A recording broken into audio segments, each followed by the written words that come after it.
lah. Kan kadang ada seniman yang dia tuh seringkali cari mood, nggak dapat moodnya. Biasanya satu bulan nggak ada karya sama sekali, atau 2 bulan nggak ada karya sama sekali. Ini kan sebenarnya jadi alasan banyak yang mengaku sebagai seniman. Mengaku ya. Kalau berkarya itu harus menunggu mood. Iya, menunggu ilham. Itu sebenarnya tidak ada pada titik di mana ini puncak gitu.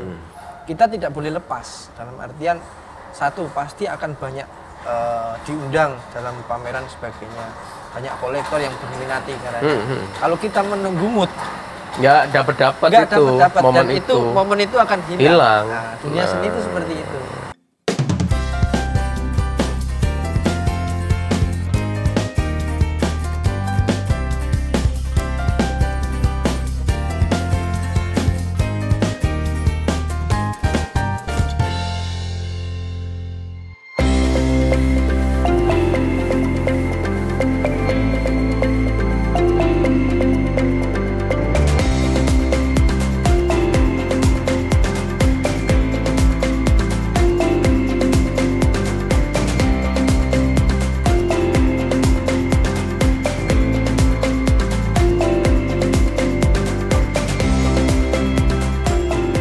Halo Entokers, ketemu lagi di episode terbaru dari Entox ya, Bu Novi ya? Iya.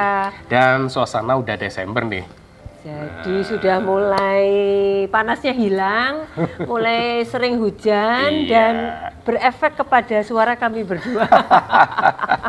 Tapi tetap semangat. Tetap semangat. Dan Desember kan identik dengan Christmas ya, kan tahun baru ya. Iya, Jadi di Java Paragon ini, dan kebetulan kami masih di Java Paragon Hotel di Jalan Maijen Sungkono, Surabaya. Ini hotel keren ya Bu Novi ya? Iya, hotel bintang 4. Tapi ambience-nya menyenangkan, luar biasa, membuat orang kerasan yang stay di sini. Ini lama duduk di sini, karena betah di sini. Dan di bulan Desember itu ada Magical Holiday dari Java Paragon. Jadi ada ini program 250.000 net per pax untuk di The Cafe apabila Anda mau dinner di sana. Jadi all you can eat international buffet dinner di sana 250.000. Jadi ada spesial beef Wellington, roast chicken dan banyak lagi. Ini banyak kan yang harus dibaca nih kan. Terus di Avenue itu ada 258.000 plus per pax. Jadi itu international set menu. Jadi kemudian ada di City Lights itu di atas. Jadi bisa skylight ya. Nah, itu 388.000 per pax. Jadi itu international set menu. Jadi itu untuk program tanggal 24 dan 25 Desember start dari jam 6 sampai 10 PM. Oke. Nah, terus ada lagi nih program untuk Jingle Bell Room Package. Jadi benefitnya Anda bisa stay di sini, juga ada paket dinernya, selain breakfast juga dapat paket dinernya di Java Paragon Hotel. So buruan ya kalau mau istilahnya mau ke sini bisa kontak di sini, atau di sini ya, nanti akan ada di sini. Oke, sekarang kita masih tetap ngobrolin tentang berbagai macam profesi yang ada di dunia kerja di sekitar kita. Kita kali ini ngobrol dengan seseorang yang punya art ya? Punya art. Sesuai dengan background kita. Nah ini kan, salah satu poin di Java Paragon ini. Dan dunia art kita akan ngobrol dengan seorang muralis ya Bu Novi ya? Ya muralis, atau sebenarnya profesinya bukan hanya di mural, kerja seni rupa lah begitu. Seni rupa. Ya. Jadi tapi karya-karya mural juga sudah luar biasa, banyak bertengkreng di Surabaya terutama ya. Atau di mana lagi nanti kita coba ngobrol dengan Mas Dian Condro. Apa kabar Mas Condro? Baik, terima kasih. Sehat Mas? Sehat. Semoga nggak seperti kita ya, agak pilek ini ya, agak pindeng. Ini ketemu sama seniman tapi kok nggak nyeni gitu ya? Nyeni. Biasa kan gondrong gitu ya, terus kemudian agak aneh. Lo kok aneh gimana? Pakaiannya itu kan menyeleneh kadang kan gitu. Oh iya. Nah, ini rapi jali gini. Fase itu sudah pernah saya lewati. Oh, udah pernah. Oke. Jadi ada pace hidupnya ya. Iya, ini sudah major. Mas Dian Condro, panggilannya Mas Condro. Mas Condro. Jadi yang dilakukan oleh Mas Dian Condro itu apa aja sih Mas selain mural tadi itu? Kerja seni ya terutama ya? Iya, saya sebutnya sebagai praktisi seni. Oh, praktisi seni karena kalau diartikan sebagai praktisi itu kan seseorang yang menggunakan keahliannya, pengalamannya sehingga menjadi suatu profesi. Oke. Jadi saya selama ini sebenarnya tidak hanya mural, saya pernah punya art handling juga. Art handling. Art handling itu Apa itu art handling, Mas? jadi kalau disebutnya seperti IO sih, cuma art handling Oke. arahnya memang ke seni rupa dalam artian bagaimana kita mengelola, kita membentuk sebuah pameran. Di situ ada namanya kuratorial, di situ ada namanya bagaimana mendisplay karya yang baik dan menata pameran yang baik dan sebagainya. Itu kerja art handling di situ. Tapi memang secara khusus ke dunia seni rupa, Oke. jadi seni lukis dan seni patung. Termasuk kurasinya enggak? Kurasinya kita bekerja sama dengan kurator, tapi dalam lingkup itu kita adalah sebuah partner. Jadi di satu event itu ada kurator, dan ada Anda, dan juga. beberapa yang lainnya yang terkait. Dan sampai senimannya juga. Oke. Selain itu, saya juga seniman. Memang karena Nggak kelihatan kok Anda seniman. Seniman yang tidak senewen. seniman dalam artian saya sampai saat ini tetap berkarya seni lukis. Oke. Dan aktif berpameran di beberapa daerah, khususnya di Surabaya dan di Indonesia lah. Sampai saat ini masih aktif.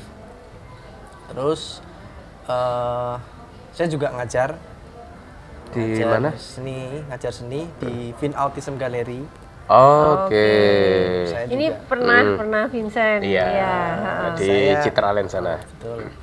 Saya juga pengajar, saya pelukis, dan saya pemural. Oke. Jadi basicnya pelukis ya, Mas ya? Saya basicnya Basicnya pelukis, kemudian medianya ada lukisan kanvas sama mural. Dinding. Nah, kemudian ini kan juga yang menarik kalau di mural itu. Nah, itu kan secara apa ya? Keinginan kan untuk menambah estetika dari suatu kawasan atau kota atau tempat ya gitu, Mas ya. Nah, gimana sih proses untuk membuat suatu mural itu, Mas? Sebenarnya mungkin sedikit saya cerita ya terkait Boleh. mural itu, nanti biar banyak yang tahu juga Historicalnya ya? historicalnya. Sebenarnya mural itu ada sejak zaman prasejarah. Oke. Dimana pada saat itu banyak ditemukannya coret-coretan yang ada di dinding-dinding goa. Di gua-gua ya. Di luar di Prancis misalnya. Di sini mungkin juga ada ya, di Maros itu ya. Banyak di Indonesia juga ada. Tapi berkembangnya itu hingga pada sekitar tahun 1937 itu ada salah satu seniman, Pablo Picasso. Itu yang membuat karya muralnya, di mana dia merespon sebuah peristiwa Jerman yang mau ngebom suatu daerah desa kecil di Spanyol kalau nggak salah itu. Itu yang membuat dia membuat mural yang menceritakan tentang daerah itu sebagai protes. Pada saat itu mural adalah penyampaian kepada mungkin publik dan sebagainya. Terus di Indonesia itu juga sudah mulai dikenal mural itu pada masa perjuangan kemerdekaan. Pada saat itu banyak, mungkin kalau di coretan yang merdeka atau mati. Merdeka atau mati, ayo kita berjuang. Itu di Indonesia. Tapi memang banyak hal terkait, karena seniman itu fungsinya adalah berpikir untuk menyampaikan sesuatu, bisa itu terkait kritik atau kejadian sosial dan sebagainya. Di Indonesia berkembang hingga saat ini mural arahnya ke desain interior atau sebagai pelengkap, sebagai melengkapi sebuah interior menjadi lebih indah dan sebagainya. Arahnya sampai saat ini. Hanya interior apa eksterior juga? Harusnya eksterior juga ya berarti? Iya, interior eksterior. Karena kan sebenarnya kalau kita lihat kan di jalan-jalan kan bagian dari eksterior mestinya kan gitu loh. Di jalan-jalan itu ada yang nyebutnya graffiti. Mungkin ada perbedaan. Perbedaannya mestinya, nah graffiti kan coretan gitu loh. Mungkin ada perbedaan. Sebenarnya sama-sama melukisnya, cuma namanya graffiti dengan mural itu berbeda. Graffiti itu arahnya bagaimana seniman itu menampilkan individunya, dalam artian dia menggambar atau melukis mungkin bentuknya huruf tulisan yang menyebutkan itu dirinya dia secara personal, dia mempublish dirinya.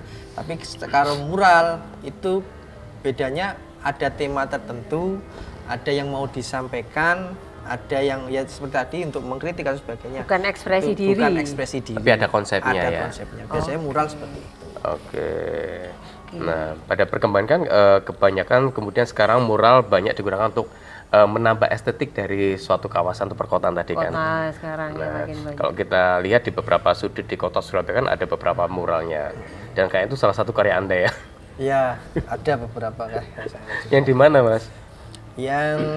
Yang besar ada di Kia-Kia itu yang ada di satu rumah ya. Sebelah kanan berarti itu ya. Ya, Setelah gate itu ya. Ya gate masuk itu sebelah kanan itu ada taman dan ada muralnya itu. Oke. Yang temanya tema Pecinan. pecinan. Ya. Ada gerbang. Itu salah satunya. Salah duanya. Salah duanya kalau dihitung ya banyak, kalau di sudut-sudut jalannya banyak. Nanti kita bisa lihat di video ini nanti. Tapi hampir seluruh wisata, terutama di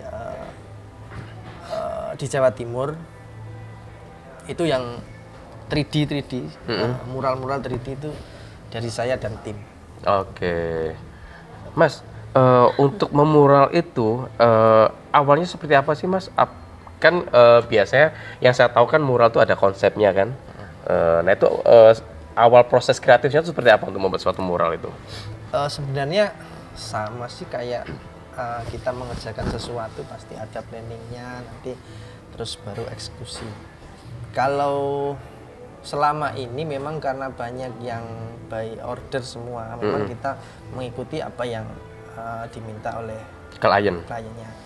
Cuma ada beberapa hal kayak kemarin waktu pandemi itu dua tahun terakhir 2 kali juga saya buat mural. Memang ada satu di perkampungan, yang satunya ada di pertigaan, ada di daerah Indriyorejo itu yang menceritakan sesuatu dalam artian mengingatkan kita, yang satunya yang memang yang di perkampungan ini mengingatkan tetap kita berbudaya walaupun dalam kondisi waktu itu COVID-19. Yang salah satu pihak kata saya menampilkan sosok Hos Cokro Aminoto dan Ki Hajar Dewantoro, bahwasanya di situ kan ada pertigaan sebagainya, bahwasanya perjuangan kita itu ya dengan terus belajar seperti dengan apa yang mereka yang 2 tokoh ini itu ada di pertigaan di daerah Surabaya Barat itu. Itu karena pas momennya itu jadi pendidikan itu, bukan waktu itu hari kemerdekaan 17 Agustus 2 kali itu. Mungkin sekarang sudah 4 tahun tapi gambarnya masih utuh sekarang. Masih cakep ya gambarnya ya. Itu sebagai ya wujud sumbangsih saya terhadap seni dan bagaimana saya menceritakan kepada masyarakat supaya tetap kita itu juga bisa berjuang. Setelah era kemerdekaan. Iya. Mas, ini kan kita sedang menginspirasi teman-teman muda ini tentang ada profesi-profesi lain nih selain yang kantoran gitu ya, yang di rumah sakit gitu.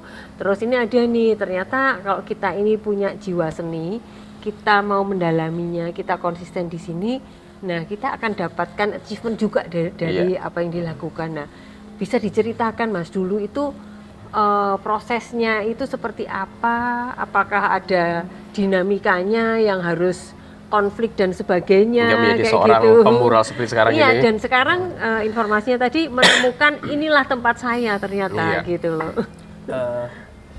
Jadi gini, sekarang di era sekarang ini kan memang dalam dunia kerja yang paling utama adalah minat dan bakat.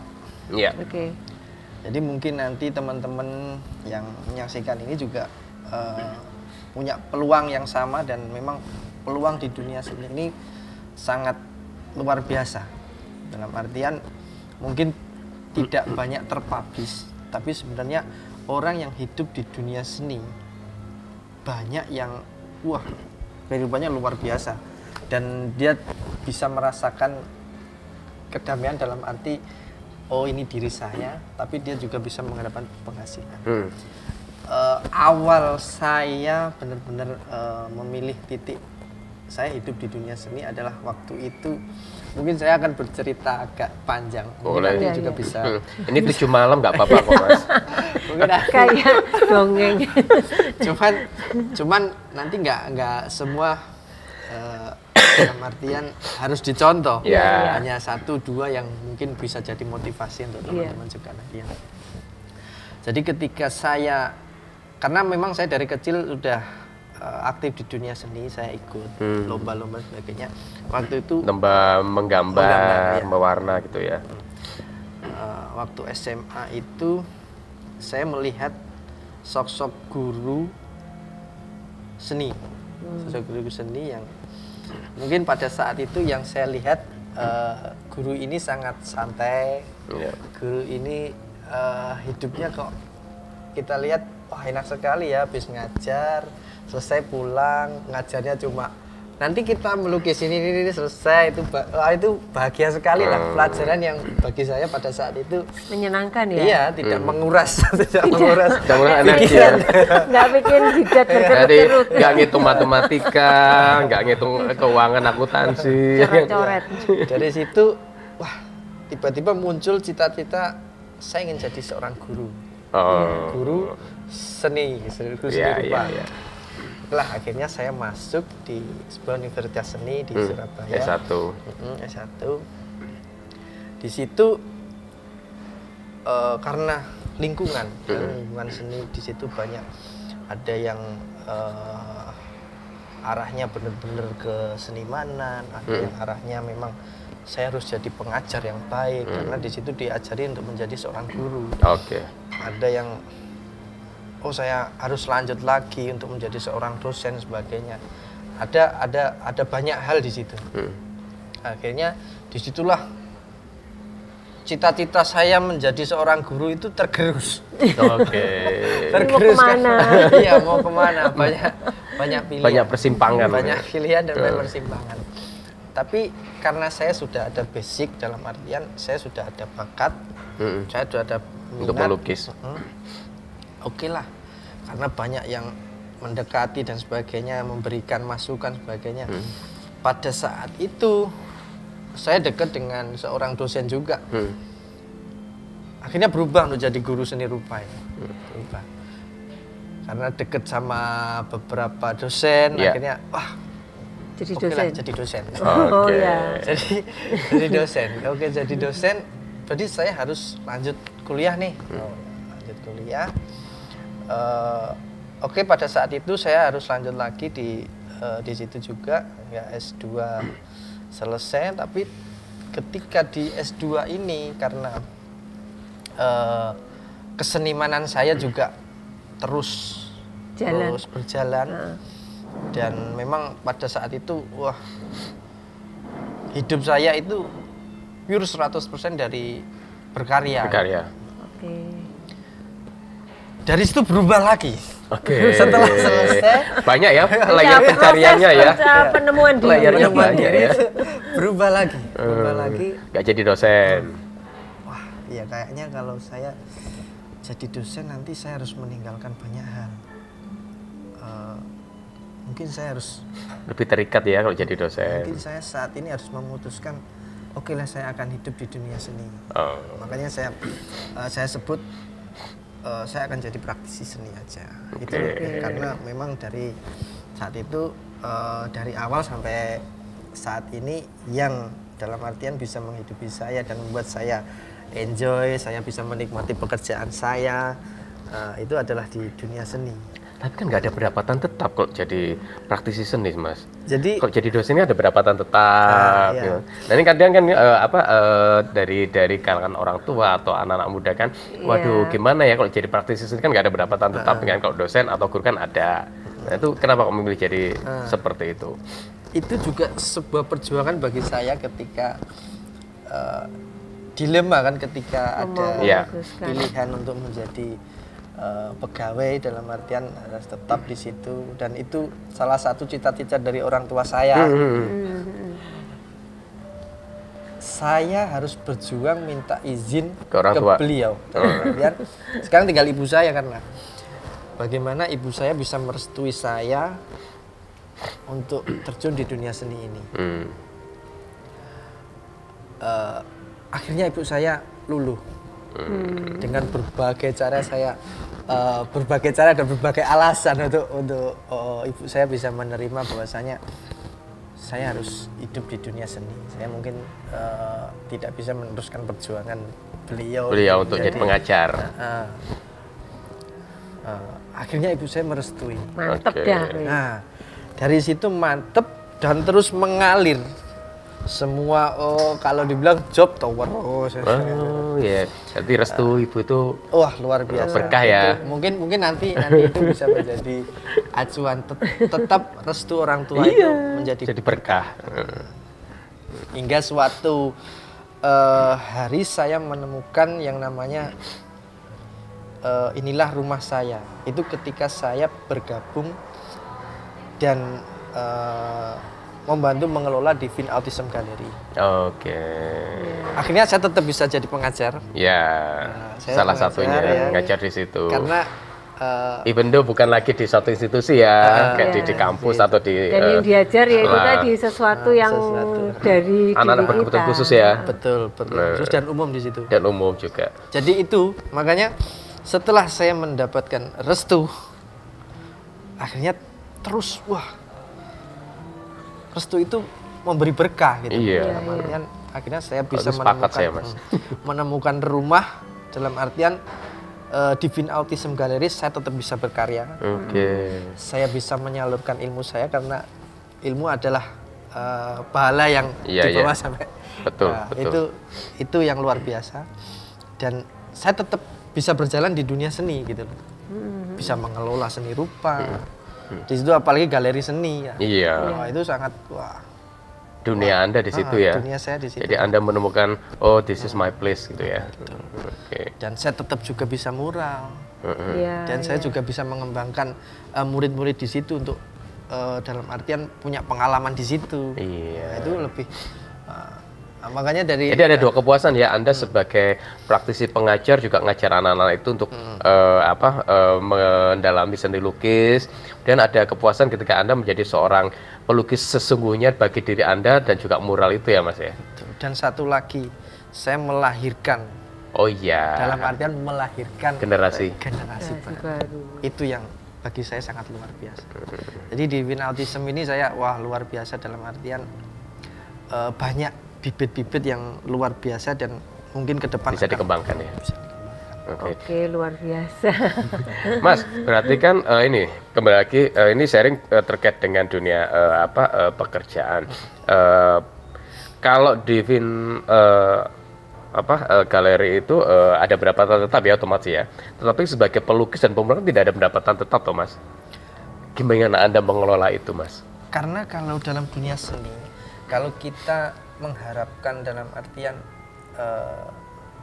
saya harus benar-benar dapat penghasilan dari saya melukis, itu justru malah kalau bagi saya itu karyanya jadi akan mungkin karya itu juga bagian dari doa. Karya itu adalah bagian dari doa. Ketika kita meminta dia terlalu dalam artian aku harus dapat penghasilan dari kamu karena itu mereka menjadi beban. Jadi sebenarnya ini kan hobi. Sebenarnya dalam seni rupa itu melukis itu adalah hobi.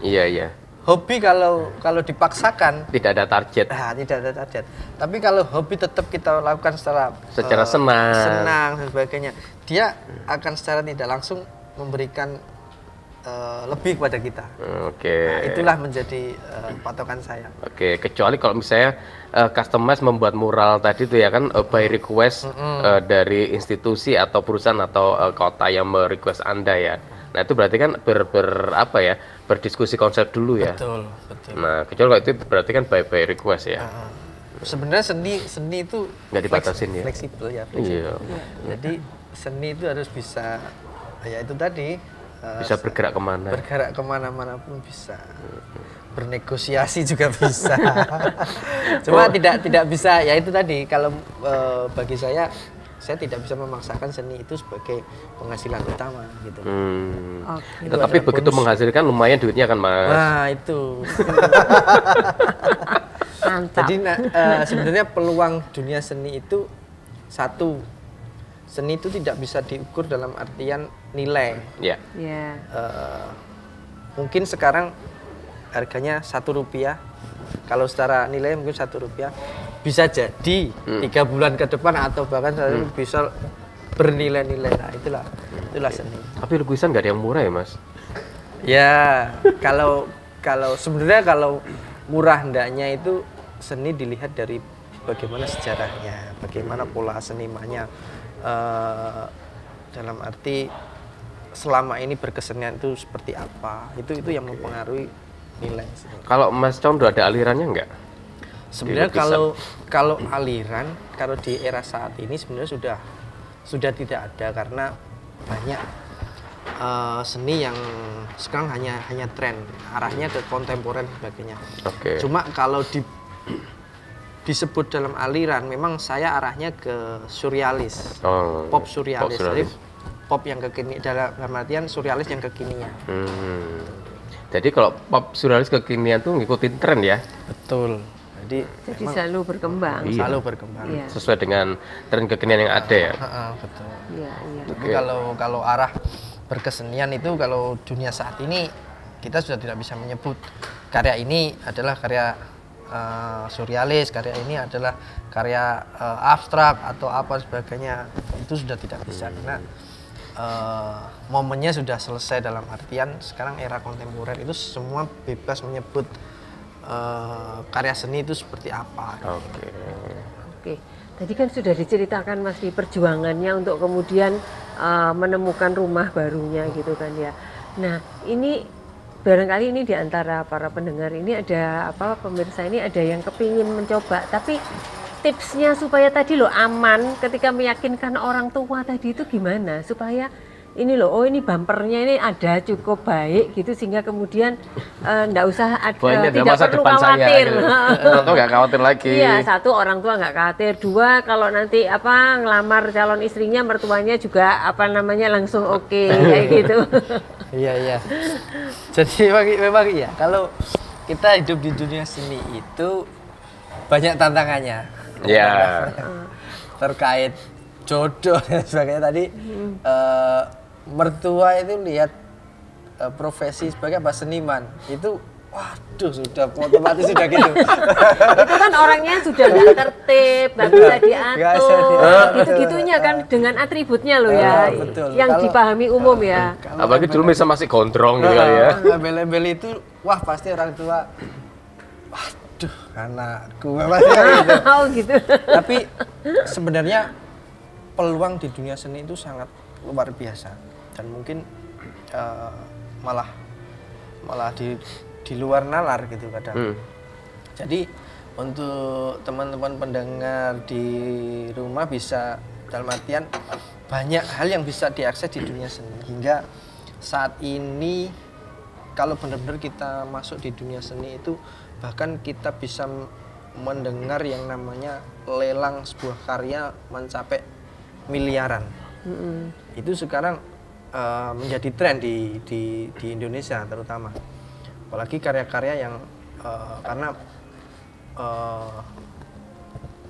barusan ada salah satu seniman yang dari Indonesia itu karyanya dilelang sampai berapa miliar gitu. Akhirnya tren karya dia ini menjadi sebuah dalam artian jalur baru. Jalur baru dunia seni. Itu banyak sekali kalau di dunia seni rupa. Tapi di lain itu dunia desain. Wah, itu sangat luar biasa. Sebenarnya sekarang banyak sekali kalau kita benar-benar mau masuk dunia seni. Dunia desain adalah salah satu bagian di mana sekarang batasan kita dengan dunia luar itu sudah tidak ada. Iya, kayak graphic designer. Betul. Kita mau, sekarang banyak sekali situs-situs yang bekerja dalam artian mempublish untuk seluruh desain-desain di Indonesia. Itu tempat para desainer untuk di situ, jadi kayak marketplace-nya ya. Betul, dan itu sangat luar biasa di Indonesia, paling banyak loh itu. Itu paling banyak. Jadi di lingkup saya, teman-teman saya itu ada yang 100% hidupnya dari situ saja. Oke. Kerjanya di rumah, tidak pagi sudah hektik mau berangkat ke kantor. Hanya sedia di rumah, hanya punya laptop atau komputer PC dan meja itu aja. Itu udah cukup itu. Sambil ngopi dia sambil ngopi. Itu dia merasa oke lah, ini hidup saya gitu. Terus kemudian karyanya ditaruh di marketplace itu. Betul. Dan sekarang banyak juga kompetisi-kompetisi desain dari luar negeri kan. Itu sangat banyak. Tiap hari ada, kalau ratusan itu ada. Borderless ya sekarang tuh. Tiap hari itu. Dan itu sangat menjanjikan. Oke, alternatifnya banyak ya, Mas. Itu ada salah satu medianya situs. Banyak. Itu bisa dicari nanti kalau masuk ke dunia desain. Jadi peluang untuk pendengar nanti untuk masuk dunia seni itu luar biasa, banyak sekali. Dan bagaimana cara meyakinkan orang tua kita nanti kalau kita mengambil keputusan dunia seni adalah satu, kalian harus tekun dulu, tekun. Saya rasa bakat itu akan terasah ketika ketekunan kita sangat luar biasa pada suatu bidang itu. Ya. Itu akan bakat kita akan semakin terasa dan semakin bagus. Mas, rata-rata pendapatan berapa sih Mas sebulan kalau boleh tahu Mas? Biar mereka lebih yakin lagi Mas. Adalah kalau pendapatan sebulan. Arrange. Dari mural aja ya? Ya, dari mural. Mau bikin mural ke Mas berapa sih? Harganya berapa? Kalau dari mural itu saya per meter. Ya. Meter. Kisaran 300 sampai 400. 400 ribu per meter persegi. Oke. Itu tergantung jenis desain dan sebagainya. All in ya? All in. Sebulan andaikan ada kalau minimal itu 3 mural yang dikerjakan? Iya, 3 mural bisa. Oke. Paling banyak biasanya sebenarnya nggak pasti, cuma hitungannya saya per meter persegi. Maksimal biasanya sampai sekitar 100 meter persegi. Nah, kali aja 300 ribu kali 100 meter persegi sudah berapa? 30 juta ya? Iya. Ya, itu. Nah, 30 juta kali 3, 90 juta. Nah, dan itu dikerjakan sama tim ya? Sama tim. 90 juta per bulan loh. Itu sama tim. Andaikan cukup hanya 1, 2 itu ya berdua atau sendiri. Oh, lebih banyak lagi dong. Iya. Oke, Mas, itu kan gini ya. Kalau misalnya saya membayangkan kalau pelukis itu dia akan melukis sesuai dengan intuisi yang muncul gitu ya, sesuai dengan moodnya dia, imajinasinya. Terus kemudian kita akan menggoreskan ini kan gambaran kita. Nah, kalau tadi dapat orderan itu kan artinya melukiskan sesuatu yang sebenarnya itu diminta orang lain. Ya, by request tadi itu. Nah, itu ininya gimana adaptasinya? Penyesuaian adaptasinya itu gimana? Kan kalau sendirian kan liar dengan imajinasinya kan. Ini bener-bener aku kayak gitu kan. Tadi saya sudah menjelaskan sedikit tentang seni itu adalah bentuk bernegosiasi. Itu salah satu yang saya bikin patokan juga. Tapi saya juga punya idealis, makanya idealis saya di kanvas. Dan itu untuk eksistensi saya, untuk berpameran dan sebagainya itu. Tapi kalau mural memang pure untuk komersial saya. Iya, untuk industri ya. Seni kebutuhan industri berarti seperti itu. Bernegosiasi. Jadi ini ada dua alternatif ya. Kalau mau ekspresi diri tetap di lukisan. Tapi kalau mau ini tadi dapat cuannya, yaitu di yang lainnya, termasuk tadi itu handling, art handling tadi. Gitu. Oke.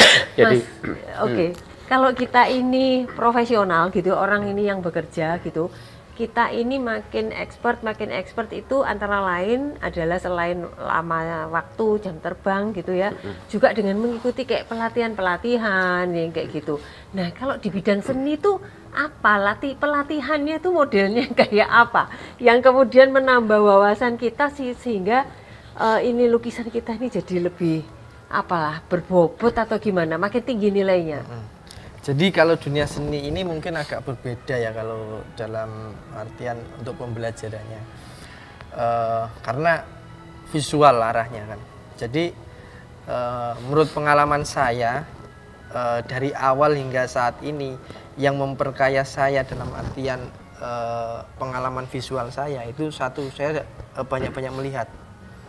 Banyak-banyak datang ke pameran seni. Banyak-banyak melihat. Datangnya tetap ke pameran seni lagi ya? Iya, datangnya ke pameran seni. Untuk brainstorm ya. Itu sangat luar biasa juga.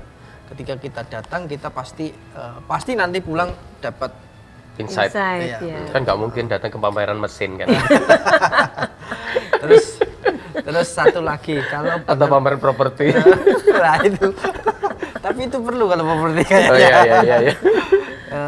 Satu lagi yang mungkin ini pembelajaran ini sangat luar biasa karena praktek langsung. Saya dulu sejak kuliah itu saya tergolong mahasiswa yang apa ya? Rajin itu. Ganteng. Gablek kayaknya. Nggak mungkin seniman ganteng. Jadi saya itu mulai awal masuk kuliah itu sudah pola berpikir saya sudah berbeda dengan teman-teman. Teman-teman mungkin saya keluar sini harus benar-benar jadi pengajar yang sukses sebagainya. Saya saat itu justru saya bagaimana bisa kenal seniman-seniman senior. Karena ketika saya kenal mereka, saya akan mudah dan saya bisa berpameran bareng bersama mereka. Intinya gitu, waktu itu seperti itu. Tapi akhirnya ketika saya bertemu mereka, saya digembleng, kamu harus berkarya. Jadi saya harus ikut mereka, saya harus tahu bagaimana cara mereka berkarya, saya harus meniru dalam artian awal berkesenian itu harus banyak meniru dulu. Setelah itu saya bisa kembangkan. Dan menampilkan karya. Betul. Jadi selama S1, saya itu lulus di waktu yang tepat. Jadi saya 7 tahun. 7 tahun. Batas waktunya ya. Batas waktunya. Udah limit ya. Waktu yang tepat. Udah limit ya. Yang tepat. Itu karena saya sering, ya itu tadi, saya jarang di kampus, tapi saya keliling. Sehingga saya banyak sekali teman-teman seniman. Jadi seniman itu berarti semakin banyak dia berpameran, menampilkan dirinya, itu berarti akan semakin punya value ya? Betul sekali. Dan satu lagi pembelajaran itu ketika saya berkumpul dengan senior-senior ini, saya banyak belajar. Disitulah pembelajaran yang luar biasa. Karena memang bukan pembelajaran pakem seperti yang seperti dunia kita misalkan gitu loh. Kan kalau kita itu kan ada materi-materi yang jadi knowledge dulu, terus kemudian kita praktekkan gitu ya. Kalau ini ya sudah tadi itu inspirasinya, bukan knowledge, bukan huruf-huruf yang masuk. Dunianya bukan dunia pakem seperti itu. Dan karena saya kenal banyak seniman saat itu, itulah bibit pertama saya yang akhirnya banyak kolektor dan pecinta seni yang menanyakan seniman X kepada saya, menanyakan ini kepada saya. Dan akhirnya saya bisa bergerak di dunia art handling ya itu. Saya bisa mengkoordinasi banyak seniman, terutama di Jawa Timur. Jadi kan tidak banyak ya seniman yang paham ya, yang menyadari banget bahwa hidup harus tetap berjalan, terus kemudian passion pribadi juga harus tetap terungkapkan, gitu, terekspresikan seperti itu, sehingga itu tadi hidup kita menjadi normal, bekerja seperti yang lainnya gitu ya. Dunia normalnya mereka sama kita beda.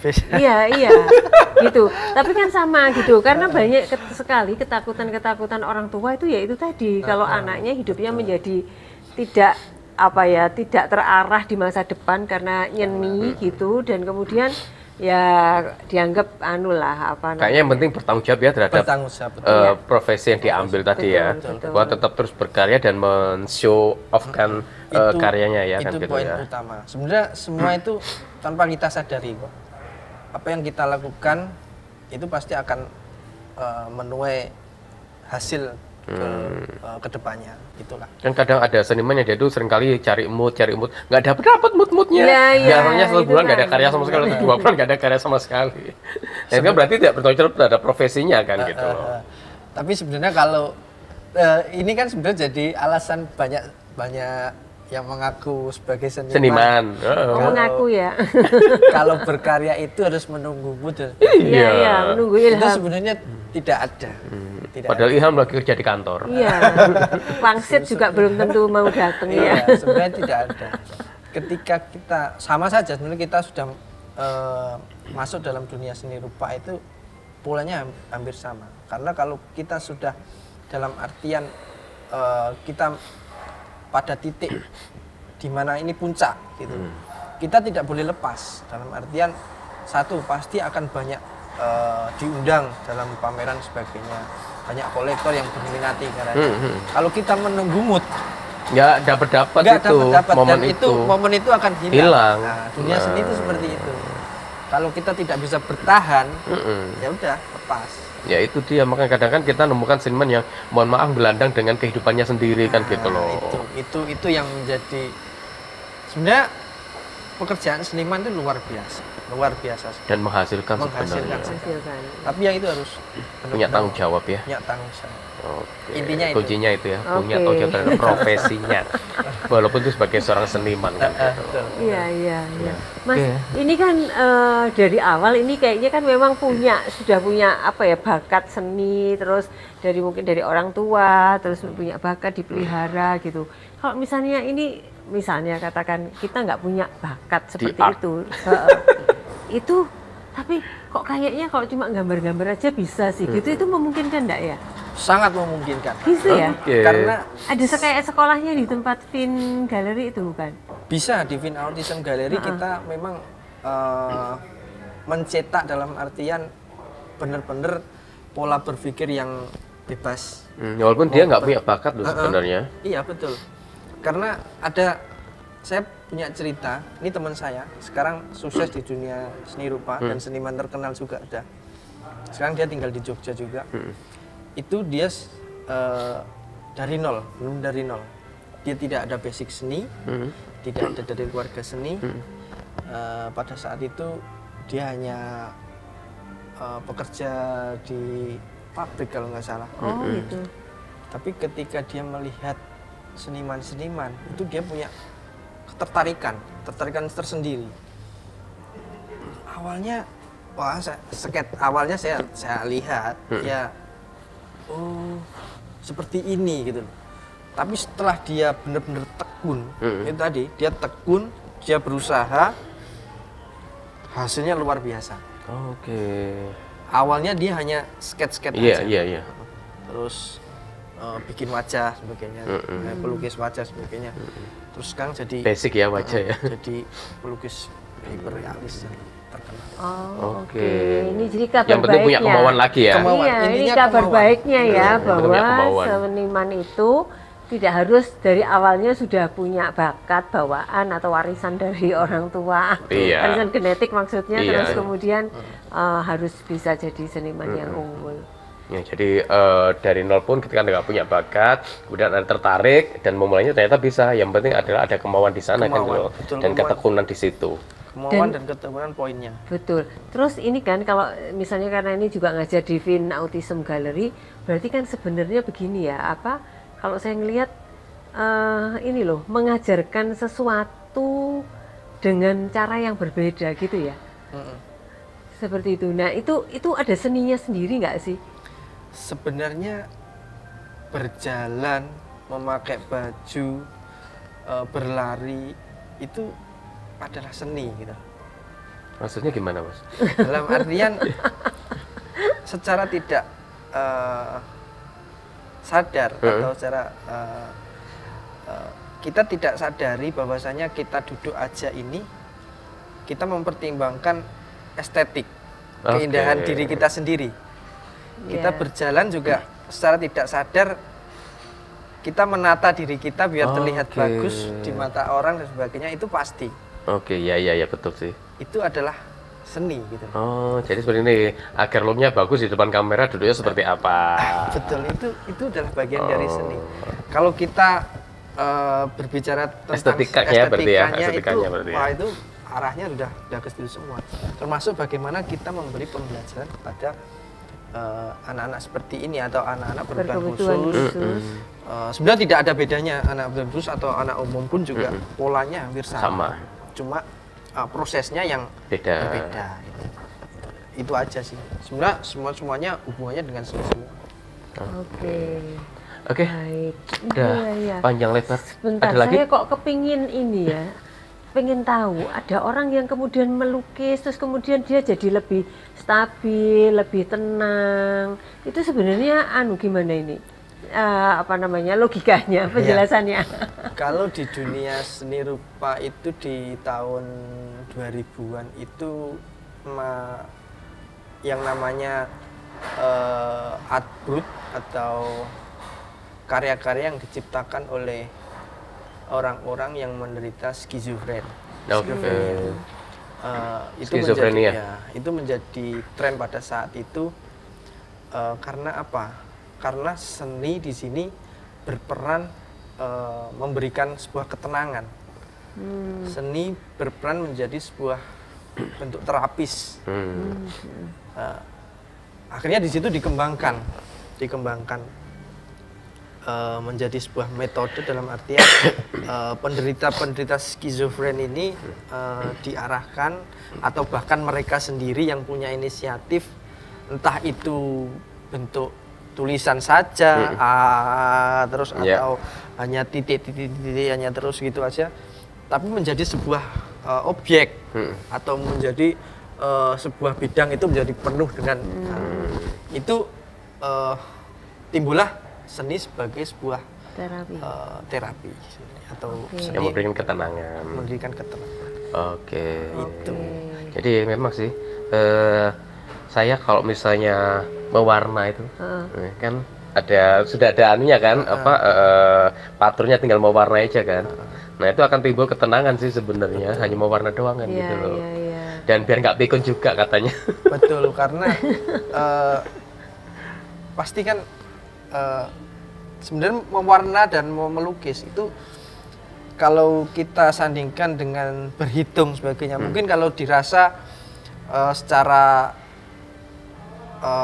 dalam artian dunia pendidikan, menghitung itu lebih sulit menguras otak sebagainya. Tapi sebenarnya melukis itu justru lebih menguras lagi. Karena berimajinasi. Imajinasinya kita harus benar-benar kita harus berpikir nanti gimana, nanti kalau ini saya kasih warna ini jadinya gimana. Nah itu secara tidak warna sadar. Apa lagi ya, gitu. Itu layarnya kan gitu loh. Tidak sadar, dan itu benar-benar menjadi membuat otak kita tetap aktif gitu ya. Sehingga benar-benar berjalan terus.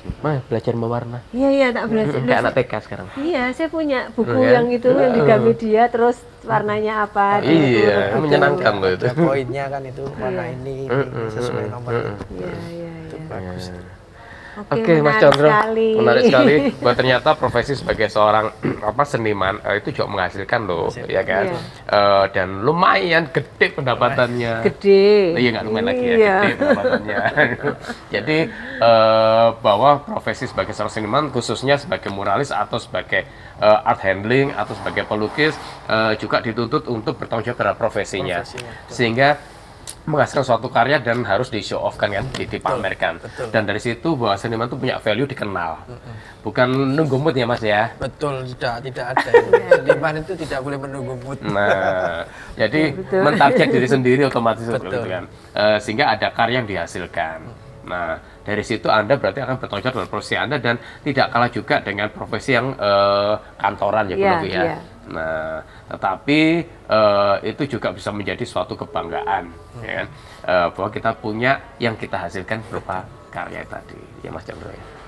Oke, Mas Condro, sukses terus untuk profesinya. Karya-karyanya. Betul. Studionya boleh dilihat di mana ini? Dimana? Saya ada di Dusun Telapak, RT 1 RW 1 di Sarandegan Sari. Di mana? Di Diorejo. Nah, jadi di situ ada galerinya ya. Iya. Nah, jadi kalau misalnya lagi saya siapkan. Lagi disiapkan, ya. siap. Dan kalau misalnya mau membuat mural bisa menghubungi beliaunya. Instagramnya apa Mas? Kalau boleh tahu. Dian Condro, DYANCONDRO. Ulangi Mas. @DYANCONDRO. Oke, jadi itu kalau Anda misalnya institusi Anda mau membuat mural bisa menghubungi IG-nya dari Mas Condro itu. Sukses terus ya Mas ya. Terima kasih. Terima kasih. Jadi karya juga terus bisa dilihat oleh masyarakat umum lainnya kan gitu loh. Oke, jadi kita Talkers, thank you untuk Java Paragon Hotel. Hotelnya keren banget ya.